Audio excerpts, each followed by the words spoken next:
پاک صلی اللہ تعالی علیہ وسلم ارشاد فرماتے ہیں 5 چیزوں پہ اللہ 5 سزائیں نازل فرماتا ہے۔ یہ جو 5 کام کرے اس پہ 5 سزائیں لازمی آتی ہیں۔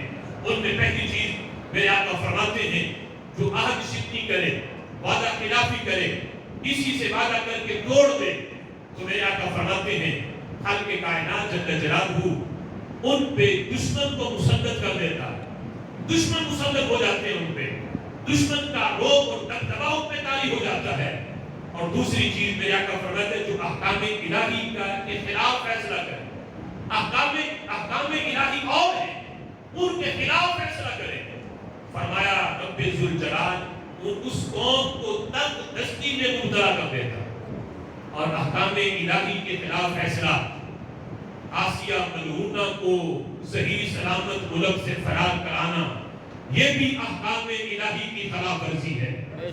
آج ملک کی یہ صورتحال، اس کا ایک سبب یہ بھی ہے، اللہ کا حکم یہ تھا گستاخ رسول کو پھانسی کے پھندے پہ لٹکایا جائے، انہیں تحفظ دینا، انہیں ملک سے صحیح سلامت فرار کر دینا، یہ احکام الہی کی خلاف ورزی ہے۔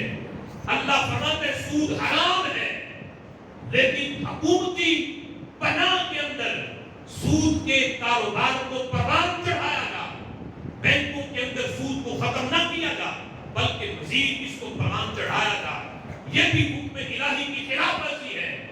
ملک چاہے جتنی مرضی وہ سمجھے کہ ہم جناب یہاں تک پہنچ گئے، ہم نے یہ ترقی کر لی، لیکن میرے آقا فرماتے ہیں اللہ کے احکام کی خلاف ورزی کرے وہ قوم کبھی خود خوشحال نہیں ہو سکتی۔ فرمایا اللہ انہیں تنگ دستی میں مبتلا کر دیتا ہے۔ اور تیسری چیز، فرمایا جس قوم کے اندر بدکاری عام ہو جائے رب ذوالجلال انہیں وبائی موسی بیماریوں کے اندر مبتلا کر دیتا ہے۔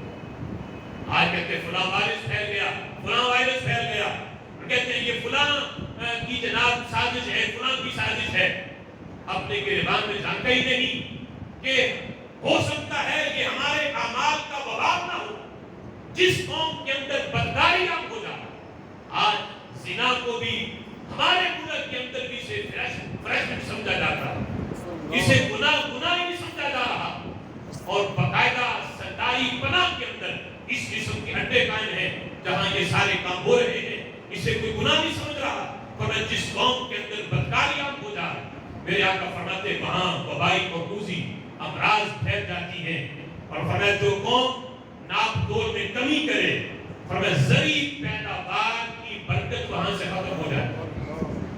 آج دیکھیں زرعی پیداوار ہمارے ملک کے اندر وافر زمین ہونے کے باوجود آج ہم آٹا لینے کے لیے لائنوں میں دھکے کھا رہے ہیں۔ تو ذرا سوچو کہ جس ملک کی زرعی پیداوار یعنی اتنی زیادہ ہو پھر بھی ہمیں کھانے کے لیے آٹا تک میسر نہ ہو، تو ذرا سوچیں کہ یہ ہمارے اعمال کا وبال نہیں تو اور کیا ہے۔